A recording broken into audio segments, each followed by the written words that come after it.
소개받은 슈퍼마이크로 FA랑 비즈니스 디벨롭먼트 담당하고 있는 김성민입니다. 킴 만순이라고 소개를 해주셨는데 한국 이름 김성민이고요. 제가 명함이 떨어져서 맨 자료 끝에 보면은 제 그 QR 코드 첨부해놨으니까 거기 스캔하시면 제 연락처 받으실 수 있습니다. 오늘 주제는 넥스케일하고 리퀴드 쿨링 for AI라고 해서 AI를 할 때 특히 이제 트레이닝 쪽이 있죠.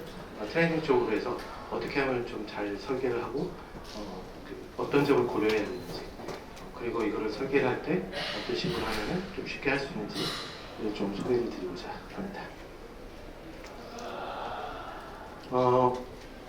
젠슨 황께서 말씀하신 내용입니다. 데이터 센터 is the new unit of computing. 데이터 센터가 컴퓨팅의 새로운 단위가 됐다. 이게 한번 곱씹어 보시면은 이 LLM이라고 이제 라지 랭귀지 모델이라든지 젠 AI, 그래서 제너러티브 AI, 생성형 AI라고 표현하는 것들이 서버 한 대 가지고는 이제 더 이상 감당이 안 돼요. 그래서 서버를 갖다가 여러 대를 굴려가지고 클러스터를 좀 구축을 해야지 정상적으로 동작을 하고 빠른 시간 안에 병렬 처리를 해서 그 LLM 아웃풋이 빨리 나오게 되죠. 이 얘기를 2021년도에 하셨어요. 그거는 우리 잘 알고 있는 챗GPT가 2022년이었죠. 그 전에 그 딥러닝, 머신러닝, 뭐 젠 AI니 뭐 그런 얘기 나오기 전부터 딥러닝부터 시작해가지고 이런 걸 이미 바라보고 계셨던 거죠. 비저너리라고 볼 수 있습니다. 근데 이거를 구축을 할 때 그럼 어떤 게 있는지 좀 살펴볼게요. 오늘 새벽에 일론 머스크는 다 아실 거고 오늘 새벽에 왼쪽에 보시면은 9월 3일 1시라고 되어 있죠. 일론 머스크께서 이제 H100 10만 장을 가지고 콜로소스라는 슈퍼컴퓨터를 킥오프했다라고 말씀하셨습니다. 그리고 이게 122일 만에 가능해졌다라고 말씀을 하시죠. 그럼 이거는 어떻게 이렇게 가능할까요? 122일이면 한 달이 30일이니까 넉 달 만에 이게 가능해진 거죠. 그리고 오른쪽에 보시면은 지난주입니다. 지난주 월요일 날 콜텍스라는 슈퍼컴퓨터를 그 영상까지 한번 띄워주셨어요. 이게 이제 콜텍스는 이제 넘버는 안 나와 있는데 보시면은 동영상을 한번 클릭해서 보겠습니다. 이 스피커가 연결이 안 돼서 시끄러운 건 잘 전달이 안 될 텐데 이 데이터 센터 안에 가득 채워져 있는 것들이 하나하나가 다 GPU 서버입니다. 저 서버 하나에 H100 GPU 8장씩이 들어가고요. 근데 방금 전에 보셨겠지만 저 끝에 보이지도 않는 데까지 쫙 차 있죠. 어마어마한 용량의 컴퓨팅이 필요합니다. 그래서 데이터 센터가 새로운 컴퓨팅의 유닛이다 라고 말씀하신 것 같습니다. 그럼 그 방법을 좀 알려드리고자 합니다. 저희 슈퍼마이크로 같은 경우에는 뭐 저희뿐만 아니고 다른 vendor도 있습니다만 렉스케일이라는 아키텍처를 좀 지향을 하고 있고요. 이거를 어떻게 만드는지를 좀 말씀을 드리기 전에 약간 기술적인 내용이긴 합니다만 서버의 조립 단계가 어떻게 되는지부터 좀 알고 계시면 좋을 것 같아요. 레벨 1부터 레벨 12까지 있는데 레벨 1은 다 파트입니다.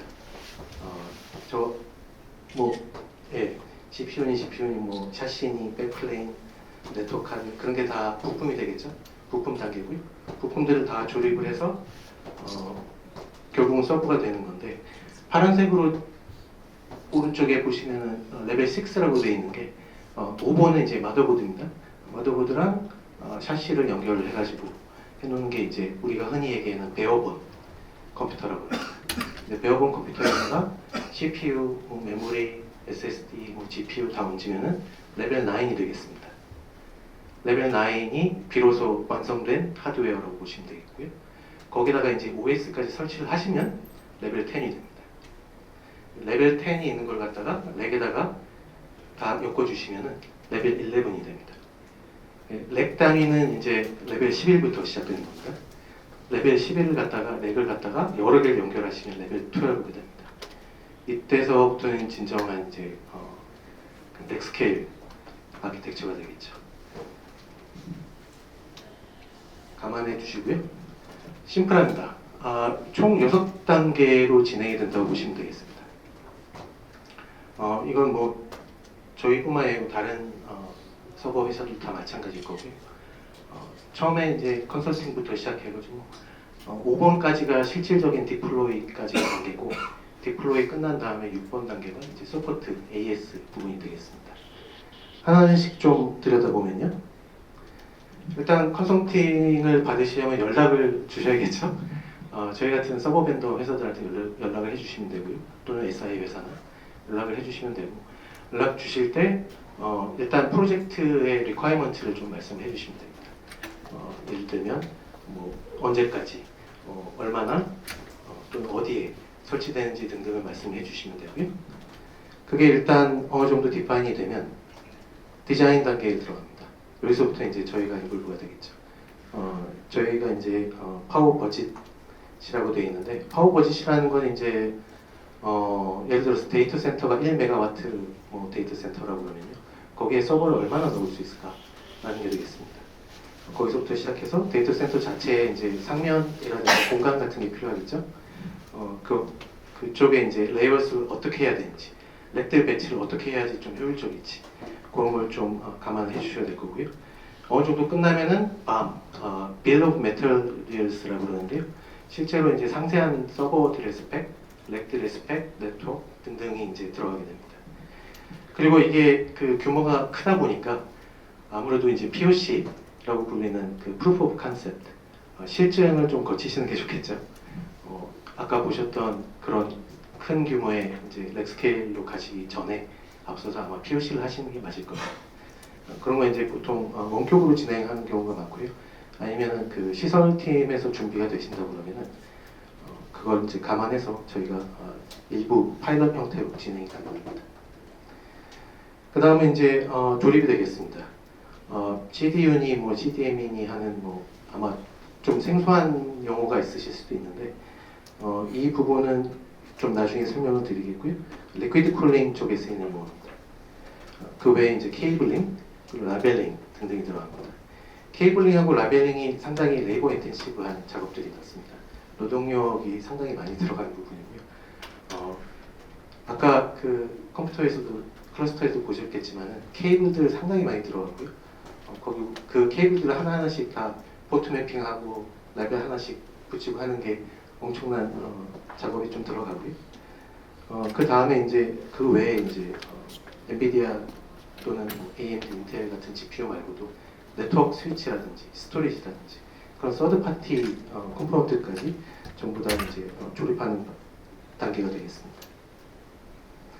그 다음은 조립이 끝나면 테스트를 해봐야겠죠? 이게 서버 한 대씩 테스트하는 거랑은 좀 차원이 다릅니다. 이건 이제 LLM 또는 제너러티브 AI 그런 쪽들이 들어가기 때문에 그쪽에 많이 쓰이는 테스트 위주로 이제 진행이 되겠고요.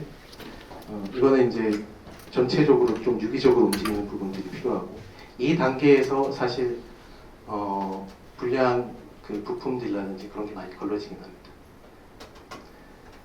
그리고 그뿐만 아니고 이제 파워 매니지먼트라든지 전력이 얼마나 소모가 되는지 그리고 퍼포먼스는 제대로 나오는지 이론 성능 아마 그 슈퍼컴퓨팅 좀 아시면은 들어보셨을 텐데 이론 성능이나 대비 실제 성능이 얼마나 되는지 등등이 이제 이 단계에서 진행이 되겠습니다.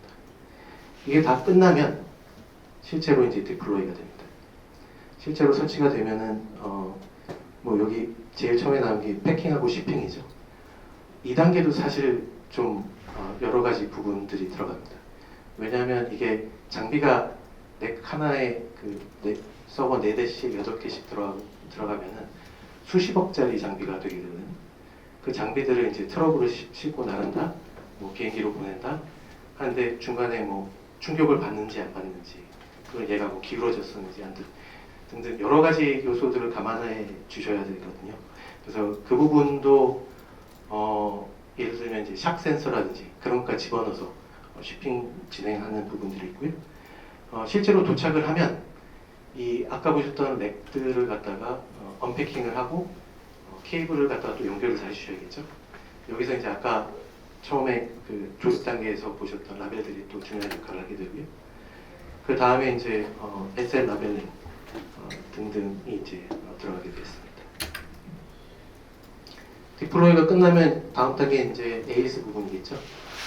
실제로 사용자 교육도 하셔야 될 거고 받으셔야 될 거고 예, 그런 부분들이 들어가게 되겠습니다. 아까 L11, L12 기억하시죠? 네.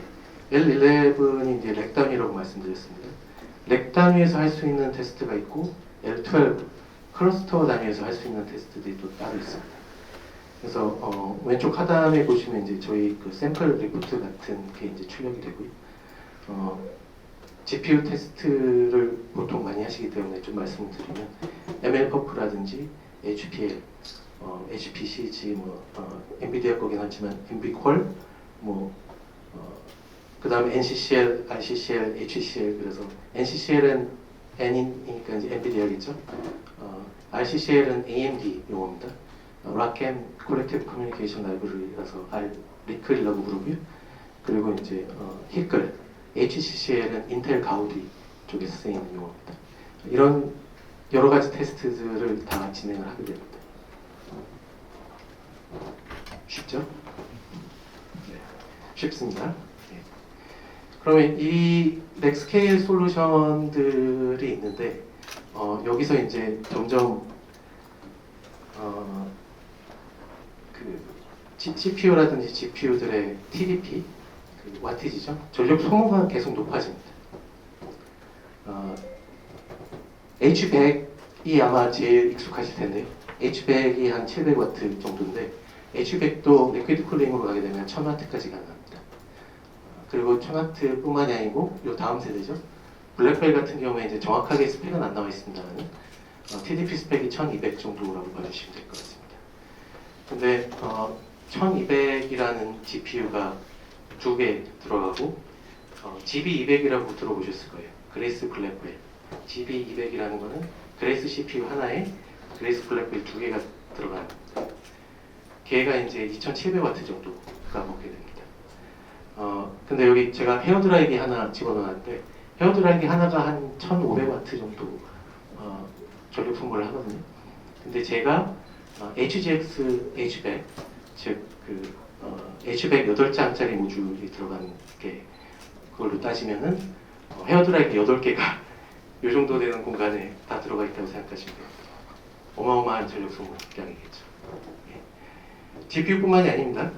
이제 CPU 같은 경우에 사파이어 래피즈, 파란색이 지금이고요. 이미 출시가 되어 있는 사파이어 래피즈라든지 에메랄드 래피즈가 이 정도를 차지하는데 이 다음 세대 제품은 아마 이번 달 말 발표하는 걸로 알고 있는데 그 그래닛 래피즈라는 제품도 있고 점점점 TDP는 올라갈 수밖에 없습니다. 전력 소모는 계속 많아질 겁니다. 전력 소모가 많아진다고 해서 컴퓨팅이 더 여기에 비례하는 건 아니고요. 컴퓨팅 성능은 훨씬 더 좋아지겠죠. 네. 그러면 이런 칩들을 어떻게 시키는 게 좋을까요? 물이라는 좋은 매체가 있습니다. 리퀴드.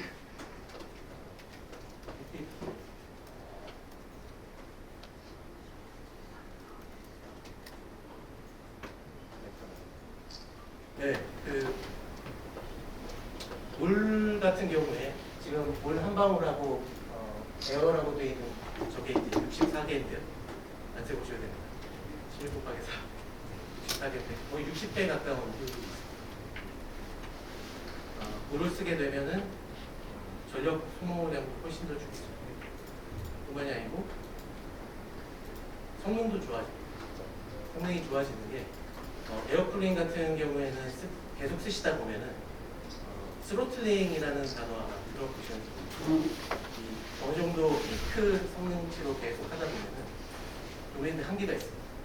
스로틀링 걸려서 내려오고 내려오고 그런 경우가 많거든요. 근데 리퀴드 쿨링으로 가시면은 서스테인하게 계속 꾸준한 성능을 유지를 하실 수가 있습니다. 보고 계시는 표는 이제 MLPerf 4.1입니다. 지금 최근에 나온 MLPerf 자료인데 여기서 이제 저희 회사 자랑을 좀 잠깐 하면은 렉빗 쿨링으로 제출한 것은 저희가 없었습니다. 성능 차이는 보시면은 그렇게 크지는 않습니다. 한 2% 정도 보시면 되겠는데 되게 꾸준히 지속이 가능하다는 게 생각이 듭니다. 이 꾸준하게 지속 가능한 거를 전력 소모 자체로 내리면서 하실 수 있다는 게 제 얘기가 되겠습니다. 한번 알고 이제 저희 서버 두 개를 해놨는데 왼쪽 편에 보시는 게 에어풀 방식의 서버고 오른쪽에 보시는 게 렉빗 쿨 방식의 서버입니다. 딱 사진만 봐도 반으로 줄어들죠. 공간이 반으로 줄어들죠. 그렇게 되시면 이제 클라우드 사업자가 데이터 센터 사업하시는 분들께서 상면을 그만큼 더 효율적으로 쓸 수가 있습니다. 반으로 줄어들죠. 렉빗 쿨링은 크게 이렇게 세 가지 정도로 좀 구분이 되겠는데 이 방식들 외에 이제 좀 니치 마켓으로 하시는 분들도 또 있습니다. 궁금하시면 저희 부스에 있으니까 찾아보시면 왼쪽부터 좀 설명을 드리면은 RDHX 리어 도어 히트 익스체인저라고 하죠. 그 뒤에다가 히트 익스체인저 우리 그 에어컨 보시면 실외기 있죠. 실외기 같은 게 넥 뒤에다가 붙는 거라고 보시면 됩니다. 그래서 얘가 팬이 달려 있어서 팬으로 이제 증발을 시킵니다. 얘들 증발을 시키는 구조로 되어 있고요. 그리고 중간에 있는 게 DLC 타입, 디렉트 리퀴드 쿨링 이라는 방식이고 얘는 이제 리퀴드 투 리퀴드입니다. 뒤에 가서 좀 자세히 말씀드리겠습니다. 왼쪽 두 개는 현재 디플로이 해도 전혀 상관이 없으십니다. 워런티까지 다 통과하게 됩니다. 엔비디아 GPU, AMD 전부 다 워런티 가능하고 데이터 센터에 디플로이 가능하십니다. 그리고 오른쪽에 있는 이머전 쿨링 방식이 있습니다. 한글로는 이제 액침 냉각이라고 하시는데 액체 냉각하고 액침 냉각을 다르고요. 침수기 때문에 액침입니다.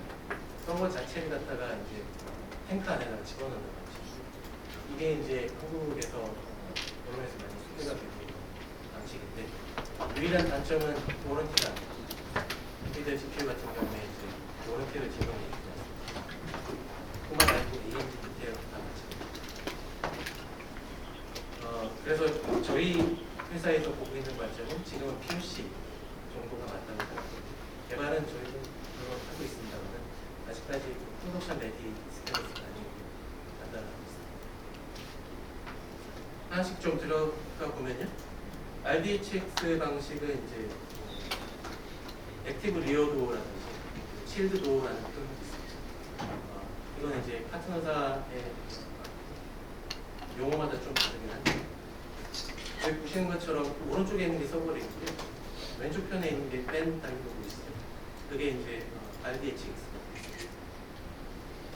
실제로 이제 증발을 하는 방식이고, Liquid to Air L2A라는 얘기가 얘는 현실적으로는 75kW까지는 확보가 된다고 하는데 우리나라 데이터 센터들 보면은 거의 대부분이 한 렉당 7kW 8kW 그 정도 쓰시고 고용량 렉이 가능하다고 말씀하시는 분들은 15kW 정도밖에 안 됩니다. 근데 HGX H백 8GPU짜리 서버가 10kW 정도 됩니다. 그걸 하면 이제 렉당 서버 하나씩 나머지 공간 다 먹는 거죠. 현재 어느 정도 좀 올라오신 고객사 같은 경우에 48kW 정도를 갖고 계십니다. 그런 데이터 센터에서는 현존하는 데이터 센터에서는 제일 좀 현실 가능성이 있는 솔루션이라고 보시면 됩니다. 사진은 이제 모티베어라는 저희 파트너사에서 나온 모티베어 말고 여러 가지 파트너사들이 있고 다음은 저희가 좀 주력으로 내고 있는 DLC 방식. DLC 방식은 여기 왼쪽 오른쪽 부분이 되어 있는데 프라이머리 룹하고 세컨더리 룹이 있는데 이건 이제 시설 쪽 용어긴 한데요. 프라이머리 룹 쪽이 튜닝타워라는 이쪽에서 들어가는 거라고 보시면 되고, 그리고 세컨더리 루트가 서버 쪽에서 돌아가는 루트라고 보시면 돼요. 중간에 있는 애가 CDU입니다. CDU는 쿨런트 디스트리뷰션 유닛이고, CDU라는 저 부품 자체가 실질적으로 이제 심장 역할을 해줍니다.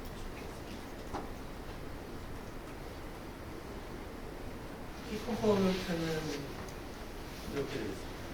콜드 플레이트라고 해서 실제로 이제 칩 자체를 갖다가 콜드 플레이트를 얹어가지고 칩배열 방식이기 때문에 디렉트 리퀴드 쿨링이라고 하는 거고요.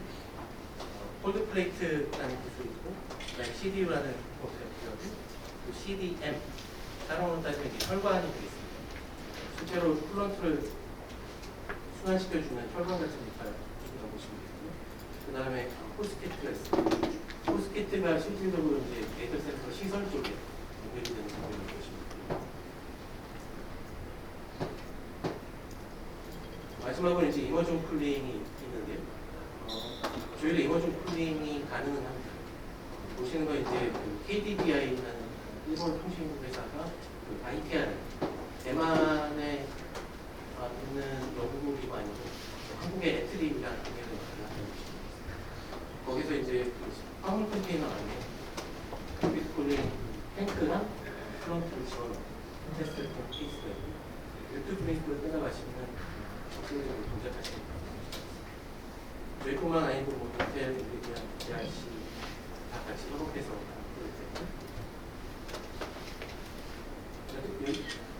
지금까지 이제 하드웨어를 말씀드렸습니다. 소프트웨어도 당연히 필요하겠죠. 왜냐하면 그 하드웨어들이 제대로 동작을 하는지 안 하는지를 살펴보셔야 되니까. 그리고 리퀴드 쿨링이라는 게 좀 위험 요소가 있습니다. 리퀴드 물이기 때문에 전도성이 있죠. 전도성이 있습니다. 이머전 쿨링은 다릅니다. 이머전 쿨링은 오일 베이스이기 때문에 좀 비전도성입니다. 근데 리퀴드 쿨링 DLC 방식 같은 경우는 전도성 냉각이 있기 때문에 한번 이렇게 되면은 큰일 나겠죠. 컴퓨터가 다 망가질 거예요. 그런 적은 없습니다. 저희 쪽에서 이제 우려에 했던 케이스 중에 한 번도 없습니다. 한 번도 없는데 실질적으로 우려를 하시기 때문에 리액트 센서라든지 그런 것도 다 모니터를 하셔야 되고, 파워 유시지라는 그런 부분도 당연히 보셔야겠죠. 왜냐하면 리퀴드 쿨링 해가지고 이만큼 전력소모가 줄었어요. 캐펙스 이 정도는 투자했지만은 아펙스는 훨씬 더 줄었습니다. 라고 이제 다들 말씀을 해주셔야 됩니다. 그런 부분도 다 필요하기 때문에 소프트웨어 필요하다. 이런 부분을 다 통합해서 저희가 레퍼런스 아키텍처를 크게 세 가지 정도 해놓고 있고요. 제일 왼쪽 편에 보시는 게 80kW짜리 서버가 4개 정도.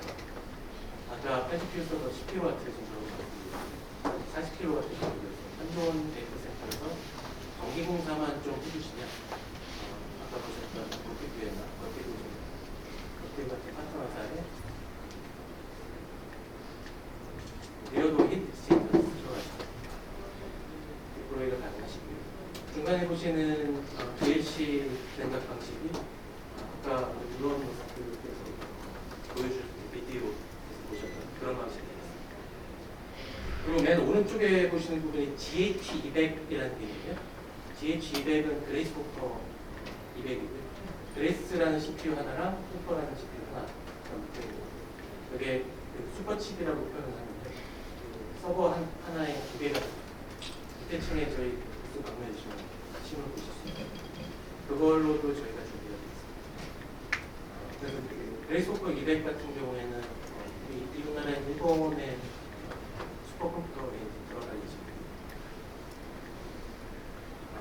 이 단위들이 이제 저희는 SU라는 표현을 쓰는데 스케일러블 유닛이 이 하나하나를 갖다가 빌딩 블럭으로 보시면 빌딩 블록들이 모여서 처음에 보셨던 슈퍼컴퓨터를 만드는 단위가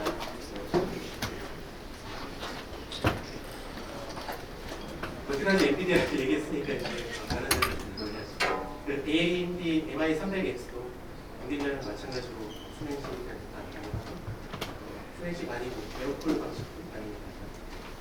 생긴 건 똑같습니다. 저희 회사 자체가 좀 미드블락 솔루션을 좀 많이 하고 있어요. 그런 쪽으로 준비가 많이 되어 있고요.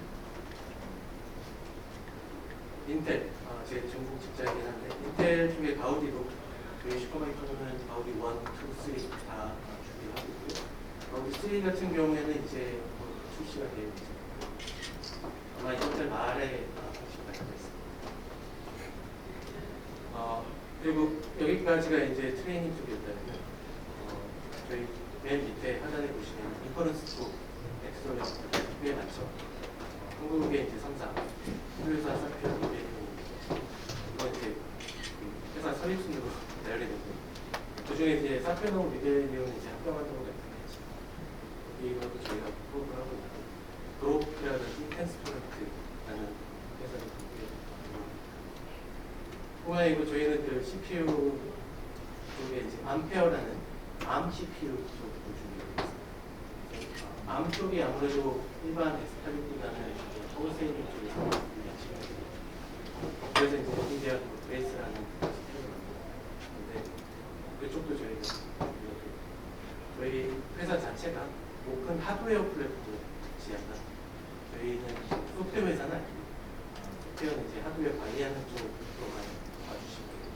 거기까지는 준비하고 있고 그 위에 올라가는 소프트웨어들은 클라우드 서비스 사업을 하는 것도 저희는 여기까지 준비가 됐습니다. 그래서 예, 말로 하면 쉽습니다. 말로 하면 쉬운데요. 실제로는 이제 맥주 같은 거죠. 위에 또 있는 맥주가 고유의 분지만 밑에서 열심히 하고 있죠. 그 부분이 좀 어렵게 생각되신다 하면